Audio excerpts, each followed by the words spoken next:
औज़ुबिल्लाहिमिनश्शैतानिर्रजीम बिस्मिल्लाहिर्रहमानिर्रहीम। मैं हूं उज़ैर अहमद खान और आप देख रहे हैं मेरा फेसबुक और यूट्यूब चैनल अब्लाग टीवी। जैसा कि एक हमने एपिसोड आपको याद होगा, हमने एक रिकॉर्ड किया था वीलॉग, उसमें हमारे दो साथी शुएब अहमद खान साहब और जनाब सुहेल खोखर साहब। ये खोखर वो ना समझिएगा ताजी खोखर वाले, बड़े शरीफ खोखर हैं, वो हमारे साथ हैं। आज हम उनसे मौजूदा हालात के बारे में मजीद उनसे तबसरा हासिल करेंगे और हम देखेंगे कि उनके क्या ख्यालात हैं और वो क्या कहते हैं कि आने वाले वक्त में क्या होने जा रहा है। मुल्की हालात आपके सामने हैं। कप्तान का एक ही मुतालबा है कि जो भी है, जिसना भी है, जनरल इलेक्शन की तरफ जाया जाए, लेकिन हुकूमत कहती है कि वो अपना वक्त पूरा करेगी, कुछ भी हो जाए, किसी तरह भी हो जाए। कराची के बल्दियाती इंतखाबात के अपने नताइज देख लिए कि वहां कैसे बैलेट बॉक्स उठाए गए, कैसे चोरी किए गए और कैसे ठप्पे लगाए गए। उन्हें यह तक इल्म नहीं था कि बैलेट पेपर वो किस तरफ से फ्रंट होता है और किस तरफ से बैक होता है। बैक पर ही ठप्पे लगते रहे। उसके बाद जमात इस्लामी ने मुजाहिरा किया, पीटीआई ने तो कतई तौर पर ही मुस्तरद कर दिए। उसके बाद फिर बहुत सारे मामलात अंदुमे खाना ऐसे चले कि फिर आज एक नई ये तारीख रकम हुई कि जमात इस्लामी के मौलाना सिराजुल हक, मौलाना ही हम कहेंगे, कि वो कह रहे हैं कि पीपल्स पार्टी के साथ मिलकर हम करप्शन खत्म करेंगे। इनक्रेडिबल है ये, अजीब सा मिलाप है ये और गैर फितरी मिलाप है ये। बहरहाल देखते हैं कि कहां तक चलता है, क्योंकि असल जंग तो मेयर की है, इख्तियारात की है या ख्वाबों की है या शहर की तरक्की की है, ये तो बात ही बात है। मगर एमक्यूएम ने बड़ा बरवक्त फैसला किया और उन्होंने उससे अलहदी इख्तियार कर ली और उन्होंने कहा कि ये हमारे मरहून मिन्नत है पीपल्स पार्टी को और इन्हें दूसरी जमात नून लीग को इन्हें शुक्रिया अदा करना चाहिए, पीटीआई को भी शुक्रिया अदा करना चाहिए। वफाक की सूरत हाल आपके सामने है। पहले ही स्पीकर ने उसमें 35 पंक्चर कर दिए, 35 इस्तीफे मंजूर किए, उसके बाद फिर 30 किए। अब आने वाले दिनों में मजीद करने जा रहे हैं, क्योंकि कप्तान ने इंदिया दे दिया था कि वो ऐवान में आ रहा है और वजीर आजम को उसी एतमाद के वोट से गुजरना होगा जो पंजाब में परवेज इलाही गुजरे थे, जिसकी वजह से ये पीडीएम की हुकूमत, ये भानुमती का कुनबा ये भौंतल गया, बिल्कुल घबरा ही गया। उल्टा सीधा इसने रातों रात एरदाल अहमद था, उसने फैसला किया और चूज एंड पिक करके उन्होंने इस्तीफे कबूल कर लिए। इधर पीटीआई का पार्लिमानी इजलास हो रहा था और वो फिर पैदल ही चल पड़े ऐवान की तरफ स्पीकर से मिलने के लिए कि ऐसे इस्तीफे हम नहीं मानते, क्योंकि इन्होंने मनपसंद इस्तीफे वो कबूल किए हैं। क्योंकि पीडीएम की हुकूमत को नजर आ रहा था कि उनके पैरों तले से जमीन निकल रही है और आसमान टूट रहा है, वो एतमाद का वोट हासिल नहीं कर सकते।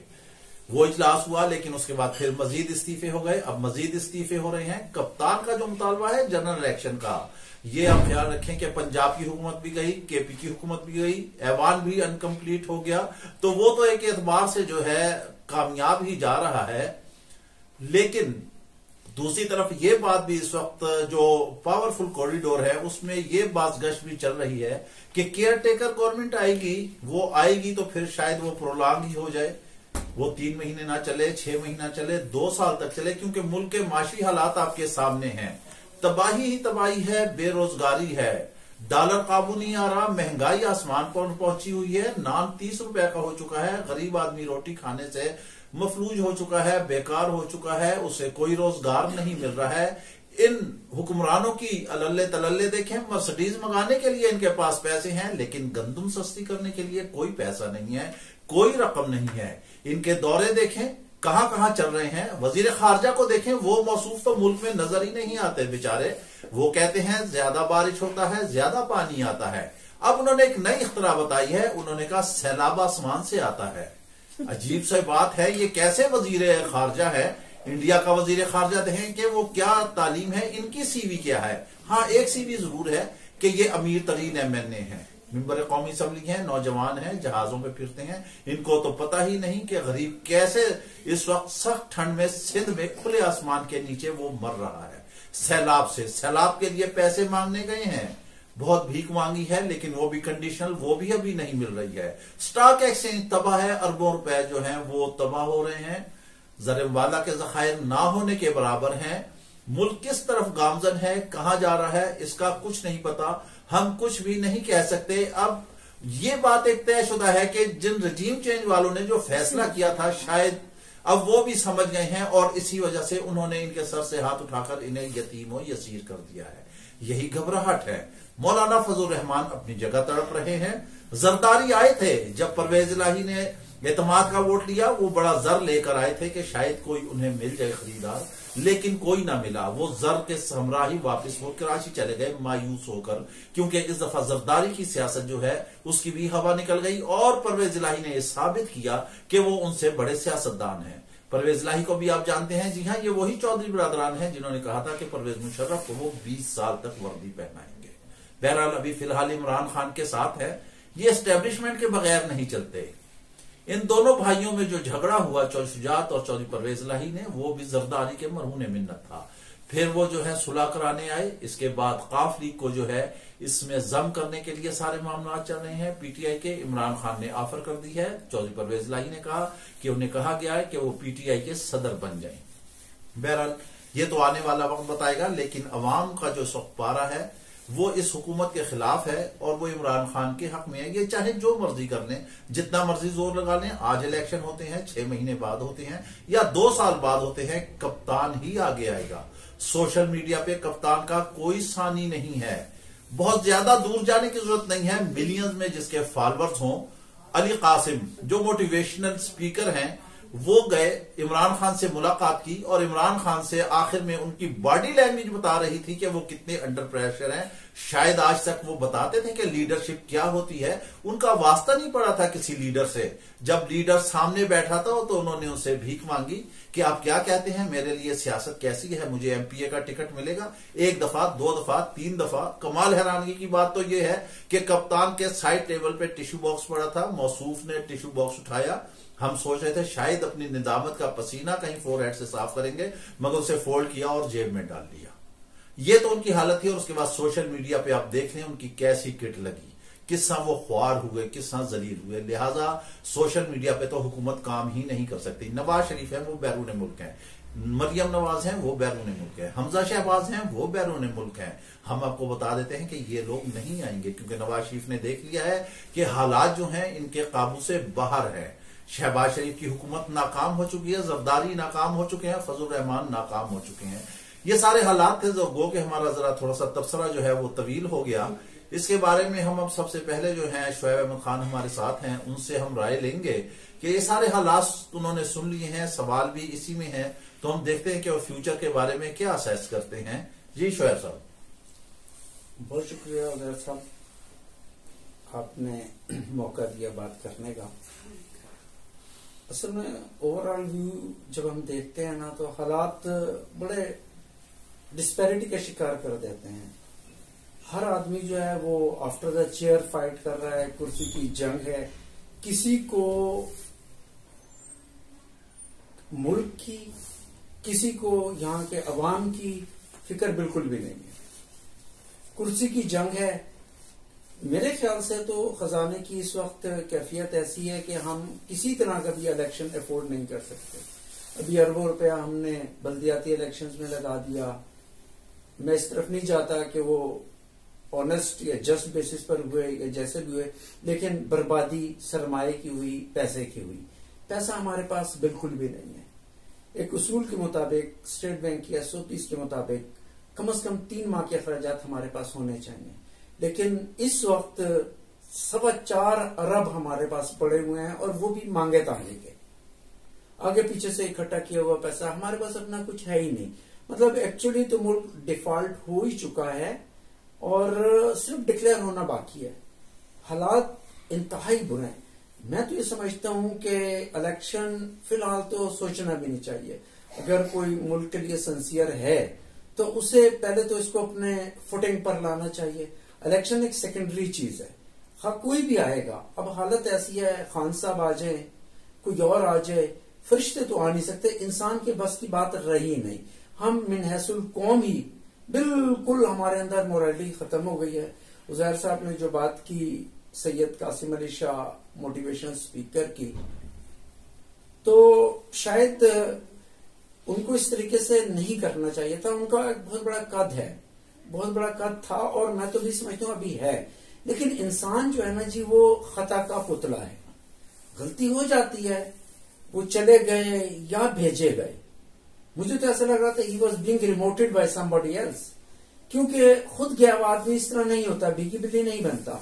वो जिस तरह बैठे, सबसे पहला क्रिटिक मैं था शायद सोशल मीडिया पर, लेकिन अब लोगों ने इतनी मॉरलिटी डाउन हो गई है कि माँ बहन की गालियां, कोई कल्चर नहीं है, इतनी बदजुबानी है।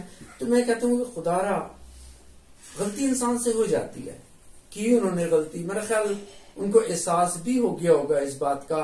अभी भी वो पास अफसर और कुछ ऑफिसर्स को मैं उनके लेक्चर सुन रहा था, नो डाउट उस बंदे ने बिल्कुल स्क्रैच से उठा है और उसने इल्म हासिल किया। ये जो भी कुछ किया, वो एक मेजर साहब है, वो कह रहे जी कर्ल रिगी की वो बुक जो है उसको पढ़ रहे होते हैं, उसका तर्जुमा कर रहे होते हैं, कर तो रहे होते हैं, कुछ लेबर किया, बुक से ही हासिल किया जाता है।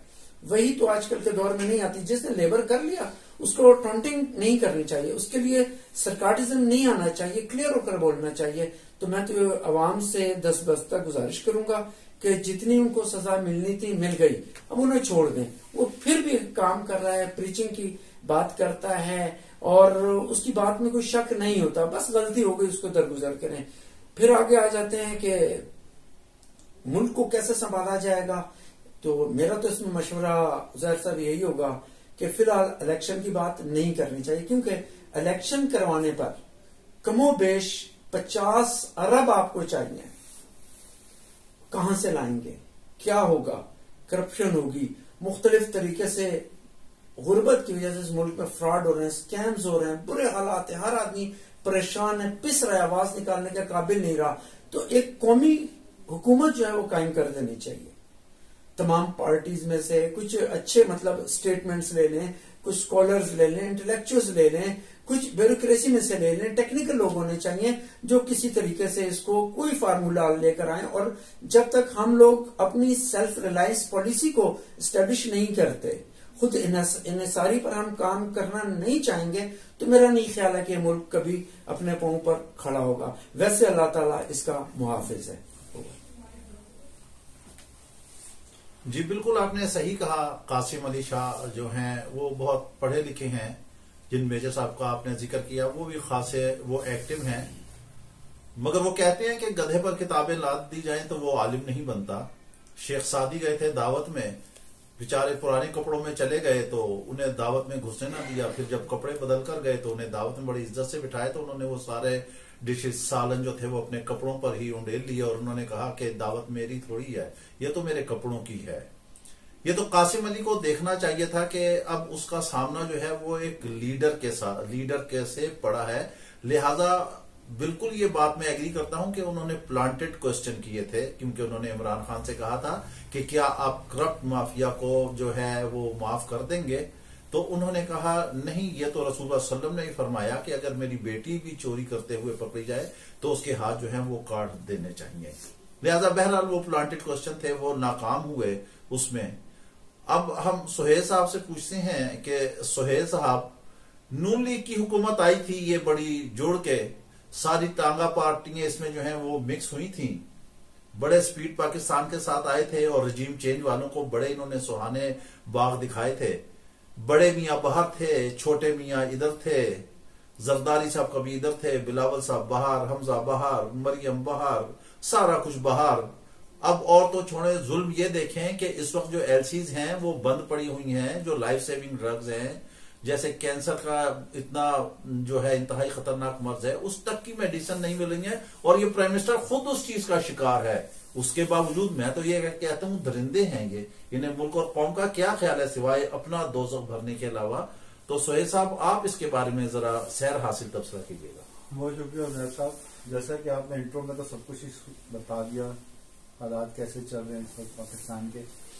लेकिन मैं डायरेक्टली आता हूँ शुएब साहब के कमेंट्स पे कि कह रहे हैं कि तमाम पार्टीज जो है कुर्सी के पीछे चल रही हैं।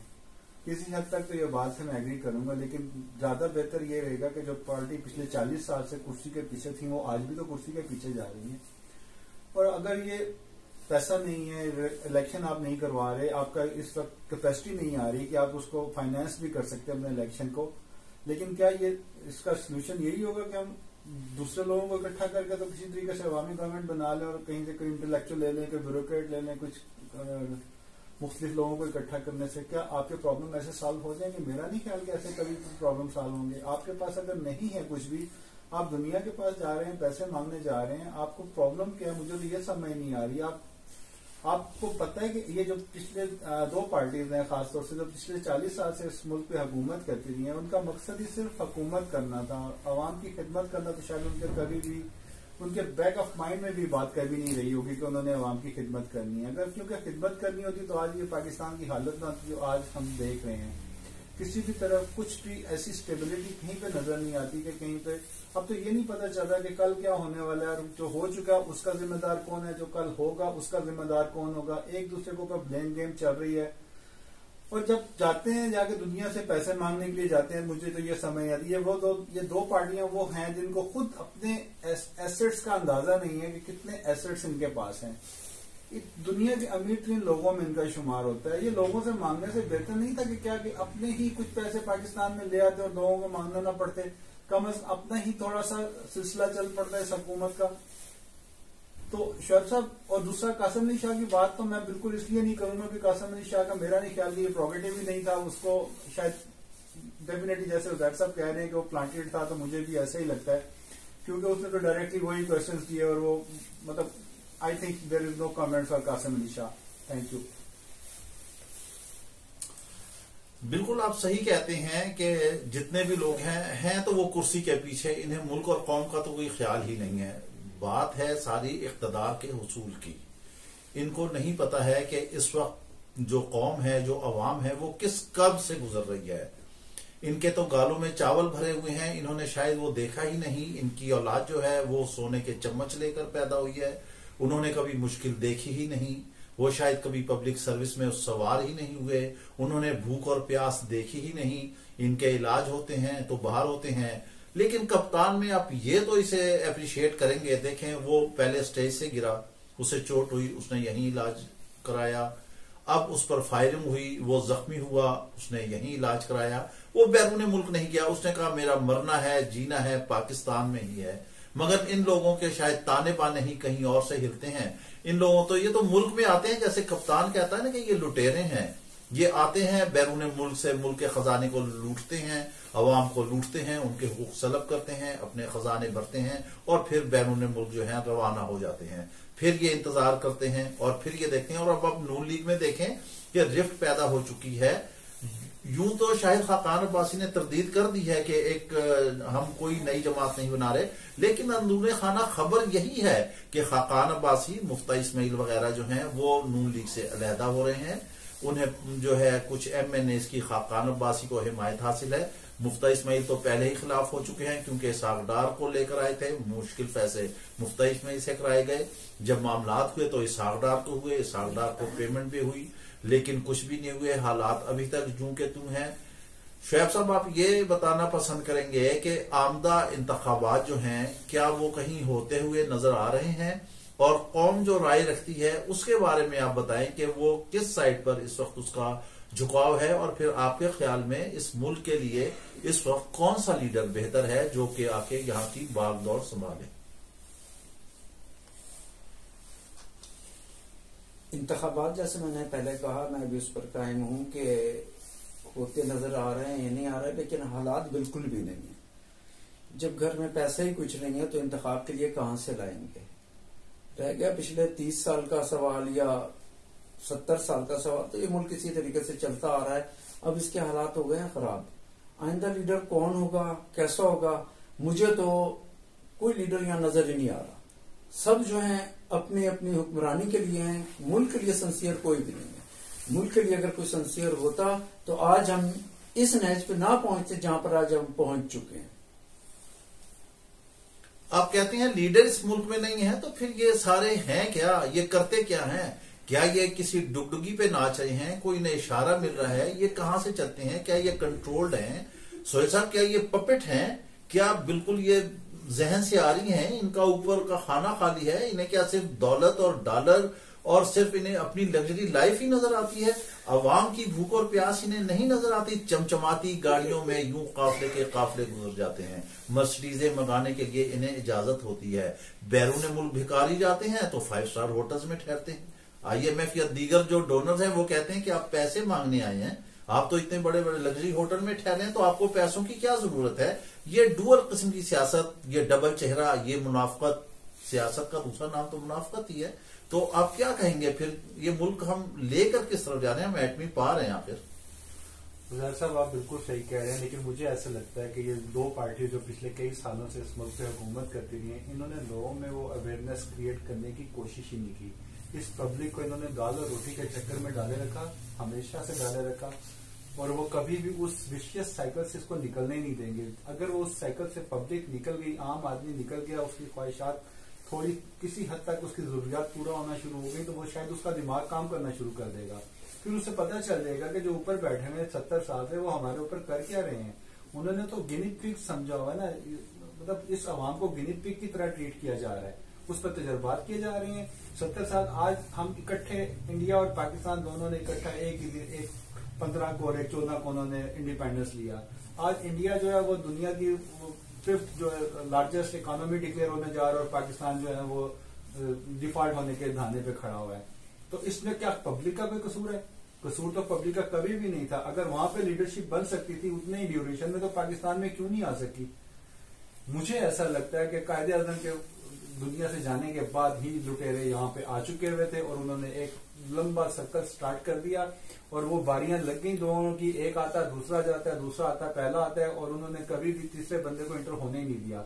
वो तो इत्तेफाक की बात है कि खान आ गया, दरमियान में इमरान खान आ गया, किसी भी तरीके से उसने बहुत एफर्ट की, 26-27 साल उसने लगाए, जीरो से स्टार्ट किया, और इतनी एफर्ट के बाद उसने एक, जिसको यही कौम जिसको टांगा पार्टी कहते थे, और उसके पास कोई बंदा नहीं थे, आज 2/3 मेजोरिटी के साथ वो खड़ा हुआ है। इस वक्त अगर आप इलेक्शन की तरफ नहीं जा रहे, ठीक, आप कुछ भी कर लें जी, हमारे पास रिसोर्सेज नहीं है, पैसा नहीं है, एक्चुअल मेरे ख्याल में आपके पास वो हिम्मत, वो करेज नहीं है कि आप उसका फेस कर सकें।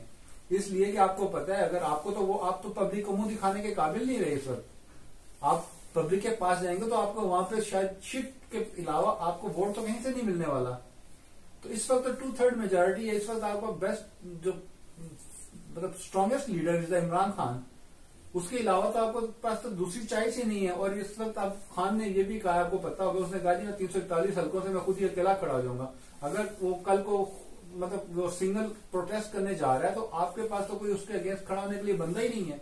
आप कैसे फेस करेंगे उसको? इसको मैं आपको इस तरह कहूंगा कि ये तो उसकी पार्टी के लोगों की इंसल्ट है कि 100 सीटों पे वो अकेला खड़ा होगा, क्या उसके पास लीडरशिप नहीं है? आप इसको दूसरी तरह भी ले सकते हैं, उसकी पार्टी की शिकस्त तो नहीं फिर है। वो एक सीट अगर विन कर लेता है, एक सीट विन कर लेता है, तो बाकी सीटों का क्या बनेगा? मुझे बताएं, इकोनॉमी टाइम देना चाहते हैं कि आपके पास उसके अगेंस्ट कोई कैंडिडेट ही नहीं है खड़ा करने के लिए। नहीं, ऐसी बात नहीं है, उसको अपनी पार्टी को आप ये देखिएगा, वक्त बताएगा कि वो जो उसने जो इतने, जिसको आप टांगा पार्टी के नाम से, बहरहाल अपने अपने टर्म्स होती हैं, मैं तो ये समझ रहा हूँ कि उसको ट्रस्ट होना चाहिए कि मेरे पास मेरा सब्स्टिट्यूट क्या अल्लाह ना करे, खान साहब को जिंदगी अल्लाह और दे, अभी भी वो 72-75 साल के हैं, और भी होनी चाहिए, अल्लाह और दे। लेकिन मुझे ये बताएं कि कल को खान को कुछ हो जाता है तो फिर तहरीके इंसाफ किधर जाएगी? क्यों उनका सब्स्टिट्यूट नहीं है? क्यों हर सीट पर खान, यानी एक पर्सनालिटी को वोट पड़ रहे हैं, नजरिए को वोट नहीं पड़ रहा है। अगर नजरिए को वोट पड़ रहे होते तो उनके लीडर होते। खाली खान इस बात का मैं आपको जवाब देता हूँ शराफ खान साहब। आप कह रहे हैं ना, खान को अगर कल कुछ हो गया, 75 साल का अगर हो चुका, डेफिनेटली दुनिया में जो लोग आए उन्होंने वापस भी जाना होगा। लेकिन आप देखिएगा कि जो आपकी दो पार्टी जिनको आप प्रेजेंट करने जा रहे हैं ना, उनमें से कोई एक आधा लुढ़क गया ना, तो उसके बाद पार्टी डिसइंटीग्रेट हो जाएगी। लेकिन इसमें इतनी जमहूरियत लाजमी है कि एक के जाने का डेफिनेटली को सेकंड लाइन लीडरशिप सामने आ जाएगी। इसलिए कि ये कोई उसका मरूसी किस्म की सियासत वहां पे नहीं चल रही इस पार्टी में ना। बाकियों की तो सेकंड थर्ड जनरेशन उन्होंने तैयार कर दी ना पब्लिक के लिए। जनरेशन की बात ही नहीं है जी, कोई लीडर ग्राफ में लीडर तो बैठा हो ना, लीडर तो होना चाहिए ना। ये तो बड़ी अजीब सी इलॉजिकल सा लगता है मुझे कि इलेक्शन कंटेस्ट हो रहा है और 30 सीटें अगर खाली है, 30 पर खान को वोट पड़ रहे हैं, और वो तो एक कोई सीट लेगा ना, एक सीट लेगा, बाकी सीटों का क्या जवाब है आपके पास? लेकिन क्या होगा उसका प्रोसेस, क्या होगा?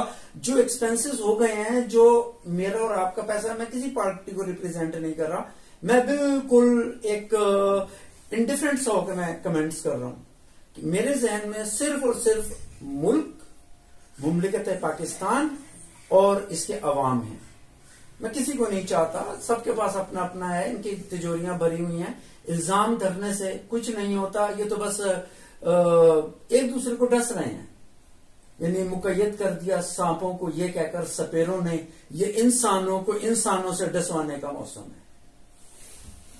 शेफ खान, आप थोड़ा सा रिसेंट पास्ट की तरफ जाए ना, तो आपको एक बड़ा अच्छा लर्निंग, आपकी लेसन आपको मिलने को होगा कि ऑलरेडी खान 6 सीटों पे खड़ा और 6 से उन्होंने विन किया। 7 सीटों से उसने प्रोटेस्ट किया और 7 पे विन किया। और ये आपको बहुत बड़ा रखी कितनी आपको बहुत नहीं, इसमें थोड़ी सी तस्हीह करते जाए, देखिए या ना रखना कोई इशू नहीं है। एक्चुअली वो बताना ये चाह रहा है कि उसकी इतनी क्रेडिबिलिटी है कि लोग उसको है, लेजेंड है, करते हैं, स्टार था। आपके पास उसके अगेंस्ट प्रोटेस्ट करने के लिए कैंडिडेट ही नहीं होंगे, आप देख लीजिएगा। देखें, जैसे अभी आपने पहले कहा कि कासिम अली शाह का ये मैंडेट नहीं था, he was scholarly scholar man, ठीक है, या ही इज अ। तो इसी तरह ये भी एक क्रिकेट स्टार थे ना, पब्लिक तो वहां से पुल की उन्होंने, स्टार लेजेंडरी जो इनका स्टेटस बना वहां से बना।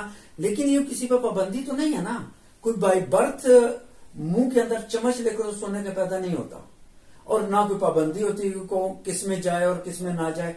पढ़े लिखे अगर लोग आते हैं, नो डाउट खान जो है वो is a matchless in his education, in his exposure, इसका यूरोप में रहना, आगे पीछे जाना, लोगों से मिलना मिलाना, वो मैचलेस है, सारी बातें बिल्कुल ठीक है।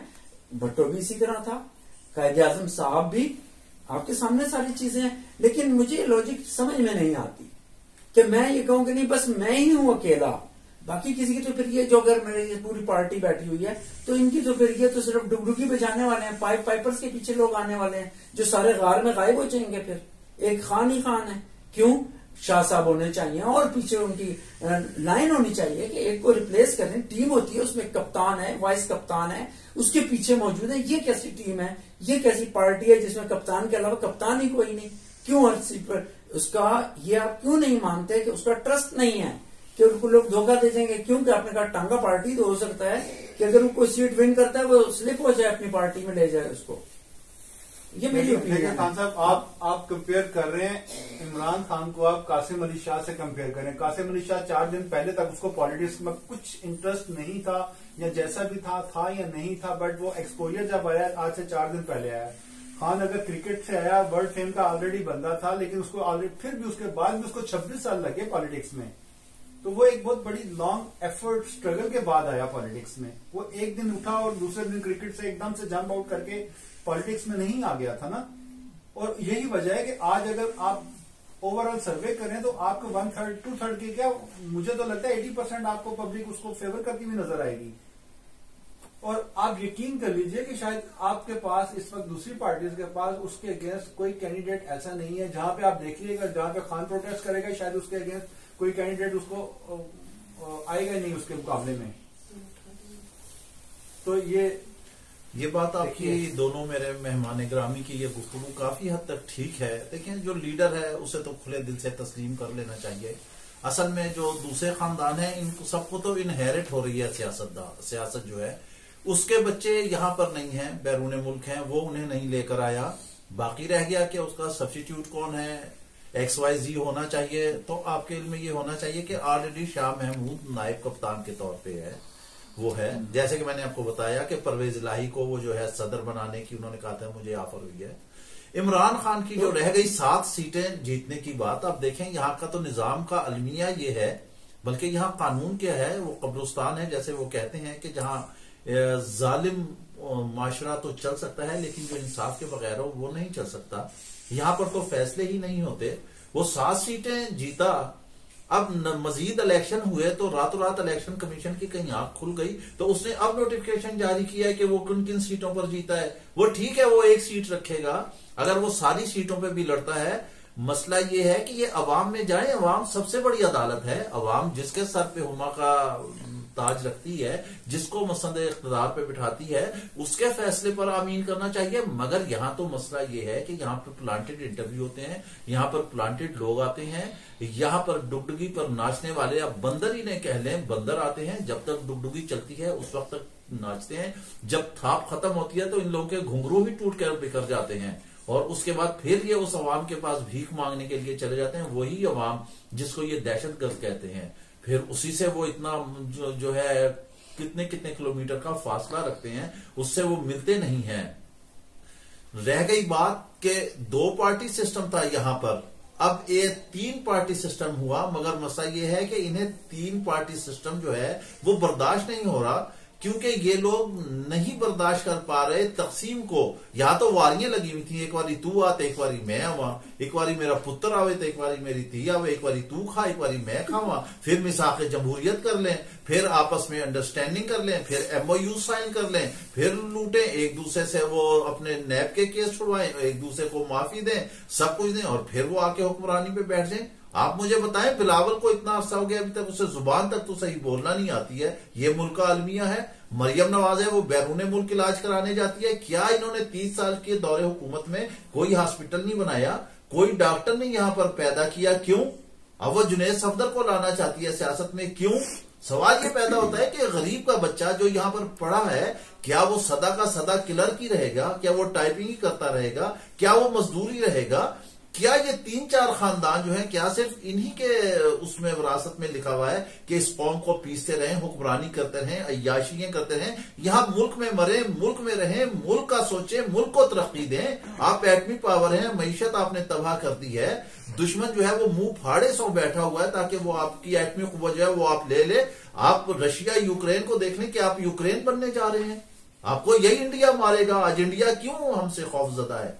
हम इस्लामी एटम बम है सबसे ज्यादा। हमारे यहाँ कोई सहूलत इस वक्त आप देख लें, बाहर निकल जाएं, पानी है, कहीं बिजली है, कहीं गैस है, कुछ भी तो नहीं है, कोई मंसूबा जात नहीं चल रहे हैं, किसी तरह नहीं चल रहे।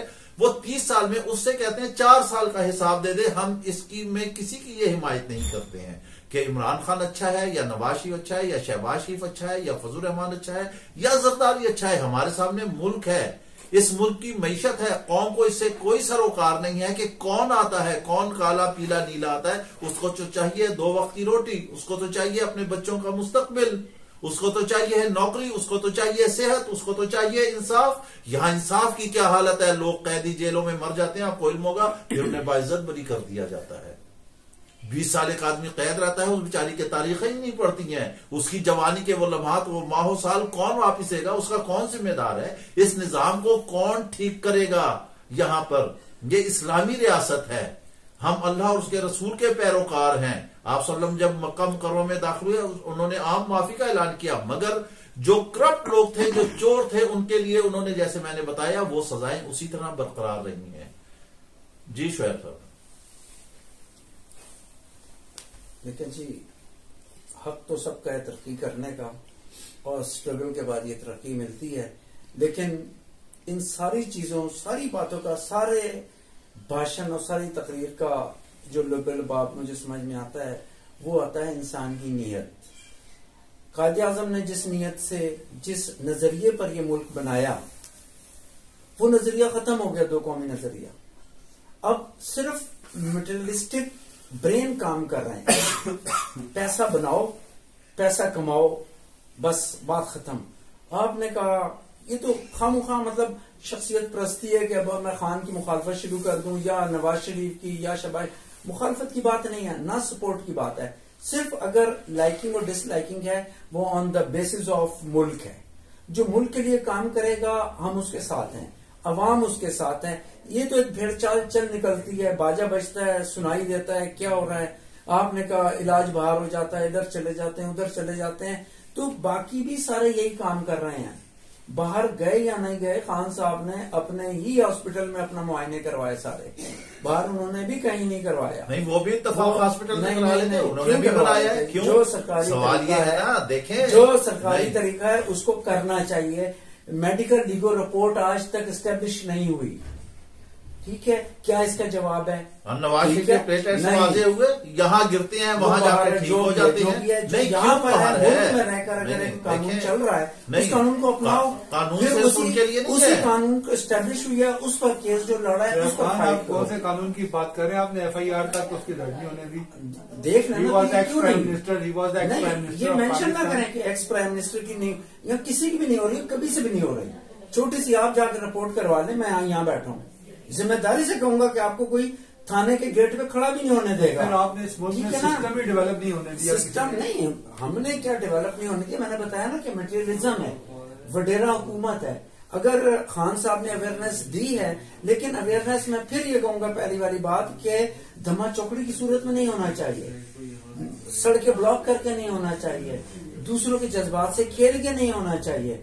आप सिंसियर होकर मुल्क के लिए काम करें ना, मुल्क के लिए क्यों नहीं करते? क्यों एक ऐसी यूनानिमस सोच पैदा करते कि ठीक है, आप अल्लाह ताला ने आपको ब्रेन दिया है, आपके अंदर एक क्रिस्पी पर्सनैलिटी है, एक मैग्नेटिज्म है, आप उसको कंस्ट्रक्टिवली यूज करें ना, डिवाइड एंड रूल की बात ना करें। एक चीज है, मुल्क में एक इमरजेंसी की तरफ जा रहा है, मुआशी इमरजेंसी लग रही है, तो आप कहें यार ठीक है, सीट आती जाती है, मुल्क रहेगा तो आप हुक्मरानी करेंगे ना। अगर मुल्क ही नहीं है, उसके अंदर इस्तेकाम नहीं, आप कह रहे हैं मुल्क मुंह फाड़े बैठा है, इंडिया इंशाल्लाह किसी की जरूरत नहीं होगी, मुंह फाड़े हजार, वो तो पहले दिन से बैठा हुआ है, 1947 से उन्होंने इस चीज के खिलाफ हैं, वो नहीं बनने देते थे, मुल्क बन गया, आज भी कायम है और इंशाल्लाह ये रहती दुनिया तक कायम रहेगा। बाकी अपनी अपनी नियतें, अगर हम अपनी सेल्फ अकाउंटेबिलिटी कर लें, आज मैं अपनी जगह ठीक हूं, जो मैं किसी की तरफ फिंगर रेज नहीं करूंगा, बस मैं तो इतनी सी बात समझता हूं। Thank you very much. जी सोहेल साहब, आपके मुख्तसरन बताइए। हुजैर साहब, मैं तो ये समझता हूँ कि इतने दिन गुजर गए, 9 अप्रैल से इन्होंने टेक ओवर किया था। 9 अप्रैल जब इन्होंने टेक ओवर किया था तो उस वक्त आपके रिजर्व $21 अरब के थे, अब $4 अरब के हो गए। या तो आप कुछ ऐसा रिवाइवल का कोई आपके पास कोई ऐसी पॉलिसीज हों, आप डे बाय डे आपका इकोनॉमी तबाही की तरफ जाती जा रही है, आपने उसकी रिवाइवल के आपके पास कोई पॉलिसीज ही नहीं है, आपने कोई रोड मैप ही नहीं दिया, लोगों को पता ही नहीं है, आपको इवन खुद नहीं पता गवर्नमेंट को कि इसने करना क्या है। या तो ठीक आप दूसरों से सेक्रीफाइस की उम्मीद रखते हैं कि जी वो स्ट्राइक ना करे, वो लोगों को डिवाइड ना करे, ये ना करे, वो ना करे, लेकिन आप कुछ ऐसी गाइडलाइन तो दें ना पब्लिक को, आप आवाम को बताएं तो सही ना जी हम ये पॉलिसी इम्प्लीमेंट करने जा रहे हैं, इंशाल्लाह कल को, महीने बाद, 6 महीने बाद आप उसको रिवाइव कर लेंगे, आपकी सारी रिकवर कर लेंगे, अपनी इकोनॉमी को आप स्टेबल कर लेंगे। आप तो डे बाय डे, आप दिन ब दिन आपके रिजर्व कम से कम होते जा रहे हैं, अगले महीने शायद आपके लोगों को तनख्वाहें तक ना मिलेंगी, आपकी मेडिसिन नहीं आ रही पाकिस्तान में, आपकी एलसीज नहीं खुल रही, आपका हालात तो दिन ब दिन खराब होते जा रहे हैं। आप उसको कैसे एक्सपेक्ट कर सकते हैं कि जी अब दूसरा बंदा बैठा वो तमाशा तो नहीं देखेगा ना। या तो आप पिछले 8 महीने से आपने कुछ ऐसा कोई एक पॉजिटिव ऐसा कोई एक्शन लिया हो जिसका आपको रिजल्ट सामने नजर आ रहे हो। आपने $21 अरब से लेकर $4 अरब पे पहुंचा दिया 8 महीने में, और आपको पता नहीं है कि आप आइंदा करना क्या जा रहे हैं। मुझे तो नहीं लगता, लेकिन अगर आप तीसरी पार्टी को भी कहेंगे बाहर बैठ के तमाशा देखता रहे जी कितने दिन और लगेंगे हमें डिफॉल्ट होने में। आज आप दुनिया के सामने जाके कह रहे हैं जी हम मांगने तो नहीं आए, लेकिन आप मांगने भी जाएंगे तो आपको देने वाला भी कोई नहीं है इस वक्त। तो आप कुछ भी कर लें, आपको जब तक आप अपने पांव पे अपने आप को सेल्फ रिलायंस की तरफ नहीं लेके जाएंगे, आपको दुनिया से कहीं भीख नहीं मिलने वाली। सुल साहब जो है ना रास्ता दिखाने वाली बात, वो तो जब मेरा ख्याल में सबसे बड़ा लवर था इमरान खान का, इन्होंने कहा था जी हमारे पास बहुत अच्छा क्रू है, बहुत अच्छी टीम है, बहुत अच्छा अमला है, 100 हमारे पास तैयार आदमी है, इकोनॉमी संभाल लेंगे, मैशत हमारी मजबूत हो जाएगी। असल में डिक्लाइन तो वहीं से शुरू हो गया, बातें बहुत ज्यादा हुई लेकिन प्रैक्टिकली कोई चीज सामने नहीं आई। 4 साल, 4.5 साल, 3.25 साल जो भी रहा, इन्होंने रोड मैप तो इनके पास भी नहीं आया, यानी प्रोडक्टिविटी वहां भी कहीं नहीं आई, कोई डेवलपमेंट के काम नहीं हुए, कोई ऐसी चीज नहीं आई जिससे पैसा जनरेट होता। बाहर से आया वो भी चलो ठीक है, खींच लिया पैसा, बैठ गए, सैलाब का कह दिया, जलजले का कह दिया, एक इमदाद आ गई। That is a kind of badly. अगर आप बैठ जाते हैं माइक पर, मैराथन करते हैं, कुछ करते हैं तो क्या हो रहा है? ये कुछ नहीं है ना, ये कोई आपकी सोर्स ऑफ इनकम तो नहीं है ना सोहेल साहब। बात यह है कि अभी भी ठीक है, खान साहब को आना चाहिए, करें, मैं उनका सपोर्टर हूं, करता हूं बात में, लेकिन वो भी तो कोई चीज देना, उनके पास कौन सी ऐसी छड़ी है जादू की जो आएंगे वो कर लेंगे। अभी तो मिल बैठ के यूनानिमसली ऐसा काम करें, बैठ जाएं कि यार देखो इस तरीके को आप संभाल लो, इसको हम कर लेते हैं, ये प्लान, ये सारे मिलकर एक टेबल पर 1 और 1 11 होते हैं।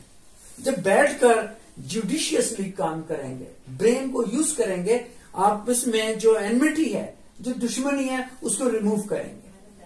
थोड़े टाइम के लिए इस चीज को निकाल लें, एक कॉमन मैन को सामने रखें, एक उस कंट्री को सामने रखें जिसकी बुनियाद 1857 में पड़ी थी। पाकिस्तान 1947 को नहीं, 1857 में बन गया था। वो हमारे सामने फिजिकली 1947 में नजर आया, और अब हम उसके दर पे हैं उसको बर्बाद करने के।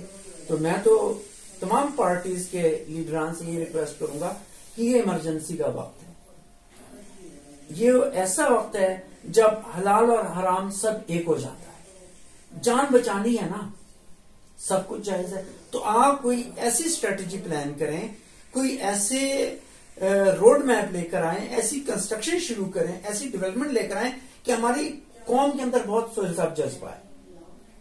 इसमें कोई दूसरी राय नहीं है कि हम डिस्पैरिटी का शिकार हैं, हम मायूस लोग हैं, हम कोई पैसेमिस्ट लोग हैं, नहीं। कोई अवाम को पुकारे, अवाम खड़ी हो जाती है, हमारे ताजिर हजरात खड़े हो जाते हैं, हमारे छोटा तबका। मुझे थोड़ा सा तजर्बा हुआ, मैं गया था थोड़े दिन पहले पेशावर वाली साइड पर। अब यकीन करें कि मैंने एक बाबा जी को देखा जो शायद मोर देन 70 इयर्स एज का था। वो एयरपोर्ट से कुछ फासले पर थोड़ा सा उसके पास कुछ था। मेरी आदत है, मैं खड़ा हो गया उसको देखकर, तो कहने लगा, फर्स्ट में वो कहने लगा कि यार अगर मेरे पास ये गुदड़ी में ये छोटा सा सामान पड़ा है, ये तस्बीह है, मुझे किसी ने कहा कीमती है ये तस्बीह, अगर आप ये तस्बीह लेकर चले जाते हैं और ये पाकिस्तान के काम आ जाती है तो ये आप ले लें। ये एक छोटे यूनिट की बात है, एक छोटे डाउन ट्रोडन एंड रॉम्पर्ड मैन की आवाज है, तो बाकी लोग क्यों नहीं कर रहे? उजैर साहब कह रहे हैं गाड़ियां, ये वो बिल्कुल मानता हूं, ये लोग अपनी शाह खर्चियों में कमी नहीं ला रहे, इनकी नजर जो है सिर्फ अवाम पर है। टैक्स अभी 300-400 अरब के टैक्स लगने वाले हैं। आप 30 रुपए की रोटी की बात कर रहे हैं, मुझे लगता है 100 रुपए में भी नहीं मिलेगी। एक जान चलेगी आटा खरीदने में, आटा नहीं मिल रहा, गैस नहीं है, बिजली नहीं है, पानी नहीं है, मेडिसिन नहीं है, स्कूलिंग नहीं है, कॉलेज नहीं है, कुछ भी नहीं है, रहाइश नहीं है। कहाँ जाए पाकिस्तानी? जो हमने आजादी ली थी वो आजादी कहाँ है? हम आजाद हैं? मुझे तो कहीं आजादी नहीं नजर आती। शनाख्ती कार्ड लेकर जा रहे हैं आटे के लिए, आप आजाद हैं? आटा नहीं मिल रहा, दे दें, खान साहब भी को दे दें। मैं तो कहता हूं मिल बैठे। खान साहब is no doubt not only at the national level but he has got the status on the international level. He can do much, but अगर prejudicism इसमें से निकल जाए, इसमें से nepotism निकल जाए, इसमें से favoritism निकल जाए, और जो नाम है तहरीक इंसाफ का, उस तहरीक इंसाफ को प्रॉपरली यूज किया जाए, काम हो जाएगा इंशाअल्लाह ताला। शहब साहब एक सेकंड मैं थोड़ा सा इसमें ऐड कर दूं। शहब साहब मैं बिल्कुल आपको एंडोर्स करता हूं कि पब्लिक में सब कुछ, पब्लिक में इतनी है सेक्रीफाइस करने का हौसला है और हमेशा से करती रही है, लेकिन ये प्रॉब्लम पब्लिक में नहीं है मेरे ख्याल में, प्रॉब्लम हमेशा से लीडरशिप में है पाकिस्तान की ना। लीडरशिप जहां उसको धकेल देती है वो उधर चल पड़ती है। हर जगह पे लीडरशिप पब्लिक जो है वो सेक्रीफाइस करती है, कुर्बानी देती है, लेकिन at the end of the day public को मिलता क्या उसमें? उसको एक हुकूमत के बाद एक नए हुकूमत में एक नए इम्तिहान में डाल दिया जाता है। तो प्रॉब्लम पब्लिक में कभी भी नहीं था। पब्लिक तो आज भी घास खाने पे तैयार हो जाएगी। वो अगर 100 रुपए की रोटी ले रही है तो कल को शायद 100 रुपए की कितनी मिलेगी। लोग आप खुद बता रहे हैं कि लोग आटे के चक्कर में अपनी जान से हाथ धो बैठते हैं। तो प्रॉब्लम तो लीडरशिप में है। तो कोशिश अल्लाह से दुआ किया जा सकता है इस वक्त। तो मैं यही कह रहा हूँ ना कि लीडर जो है अल्लाह ताला इनको ऐसा करे, एक होकर एक दफा सोच लें, उसके बाद देख लें। मैं थोड़ा सा कंप्लीट कर लूं इसमें यह है कि जो 70 साल से जो 40-40 साल बारियां लेते रहे एक दूसरे की, उसको तो टाइम टेस्टेड हो गया ना, उसको तो सारी कौम ने भी देख लिया, आजमा भी लिया। तो एक खान देखें, आप खान ने भी 4 साल किया ना, 4 साल को आप कभी भी कंपेयर नहीं कर सकते, कंपेयर नहीं कर रहे। नहीं। और दूसरा ये है कि देखते हैं चैरिटी बिगिंस एट होम, ठीक हो गया। अब बहुत सारी ऐसी बातें हैं जो अभी मैं इस वक्त नहीं कर सकता, जो मेरे सीने में मौजूद हैं, लिहाजा बात उस तरफ लेकर जाएं, वो बात कर लें कि मिल बैठकर फैसला कर लें। ना इलेक्शन हो सकते हैं, ना कोई और सूरत, हमेशा ब्लेम गेम लगी रहेगी। कि अभी वो कहेंगे जी इलेक्शन कमिश्नर जो है उसका हम बंदा नहीं मानते, परवेज इलाही साहब ने कहा हम उसका बंदा नहीं मानते। यार बंदा कोई ना कोई तो आएगा, आपने छोड़ दिया, कोई तो काम करेगा ना आकर, किसी पर तो आप राजी हो जाएं। सारों को राजी होना चाहिए, ना शहबाज शरीफ, ना इमरान खान, ना परवेज इलाही। यार आप मुल्क का सोचो, जिस घर में बैठे हैं इसकी हिफाजत करो, इसकी छत को प्रोटेक्ट करो। अगर इसकी छत ही ऊपर गिर गई तो आप क्या करेंगे, कहाँ बैठेंगे अपने आप को? मिल बैठने में कोई इतराज नहीं है, बहुत अच्छा सिचुएशन है, मिल बैठना चाहिए सबको, लेकिन उसके लिए भी तो कुछ एक लेवल तो होना चाहिए ना, कोई कॉन्फिडेंस तो हो, उसमें कुछ ऐसा इंटरपर्सनल रिलेशन हो। एक तरफ एक डाकू बैठा और एक तरफ दूसरा बंदा बैठा, उसमें कैसे आप कोऑर्डिनेट करेंगे? जो प्रूव्ड है, कल को आपके नैब उसके ऊपर कन्विक्शन करने जा रहे थे, दूसरे दिन आपने उसको प्राइम मिनिस्टर बना दिया। आप आज कह रहे हैं कि आप उन्हीं के साथ मिल बैठे और उनके साथ आप निगोशिएट करें, हाउ इट्स पॉसिबल? हाँ, तो इसको डाकू के साथ आप अभी कहते हैं कि इंसाफ का सिस्टम ही नहीं है, कानून ही नहीं है। डाकू को डिक्लेयर करने वाले उसी को क्लीन चिट भी दे रहे हैं। कौन लोग हैं वो? यही जुडिशरी है ना। इफ्तिखार चौधरी का नाम चीफ जस्टिस नहीं था, साकिब निसार का नाम चीफ जस्टिस नहीं, चीफ जस्टिस एक सीट का नाम है। उस सीट की एक सैंक्टिटी है, तकद्दुस है, उसके ऊपर अमल दरामद होना चाहिए, जो नहीं हो रहा। एक दफा मेरे चाहने वाला आ जाता है, एक दफा आपके चाहने वाला आ जाता है, और बात जैसे ही वो चले जाते हैं सेक्रेटरी ट्रोलिंग शुरू हो जाती है। देखिए नाज़रीन कराम, ये आपने बहुत सैर हासिल और काफी हमारी तवील गुफ्तगू हो गई, आपने सुनी है हमारे दोनों मोहतरम मेहमान ग्रामी जो थे। लेकिन इस गुफ्तगू में एक चीज जरूर हासिल हुई है कि जो कर्ब है, जो दर्द है, ये अवाम की आवाज है, ये एक लेमैन की आवाज है, ये एक आम वोटर की आवाज है। जहां हम किसी को नॉमिनेट नहीं करते, हम किसी को मोर्द इल्जाम नहीं ठहराते, अगर हमारा शिकवा है, गिला है, तो वो निजाम से है। इस निजाम को कौन ठीक करेगा? सियासत का निजाम हो, अदालत का निजाम हो, जुडिशरी हो, पुलिस हो, जो भी हो। जो लाने वाले थे उनका भी दिल भर गया, वो भी अक गए।